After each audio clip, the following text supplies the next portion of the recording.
આણંદ વિદ્યાનગર ખાતે આવેલ બિરલા વિશ્વકર્મા મહાવિદ્યાલય ખાતે ત્રિદિવસીય woman in science and technology 2023 creating sustainable career વિષય પર ઇન્ટરનેશનલ કોન્ફરન્સ યોજાઈ રહી છે। ચારુતર વિદ્યામંડળના અધ્યક્ષ તથા CVM યુનિવર્સિટીના પ્રેસિડેન્ટ એન્જિનિયર ભીખુભાઈ પટેલના વડપણ તથા માર્ગદર્શન હેઠળ આ કોન્ફરન્સ યોજાઈ રહી છે।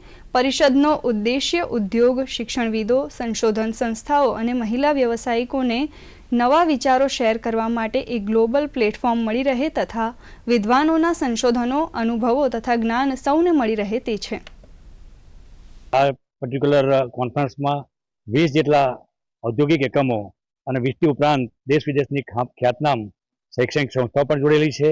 એટલે આ કોન્ફરન્સ માત્ર ગુજરાત, ભારત નહીં પણ વિશ્વ ફલક પર એક સંદેશો પહોંચાડીને વુમન ઇન સાયન્સ અને ટેકનોલોજીનું જે એમ્પાવરમેન્ટ છે, એમનું જે સસ્ટેનેબલ કેરિયર છે એમાં આગળ વધવા માટે વિશેષ ફાળો મળશે અને આશા છે કે આ 3 દિવસ દરમિયાન આયોજકો દ્વારા ડેલિગેટ્સની ખૂબ જ સારી અહીંયા વ્યવસ્થા કરવામાં આવી છે।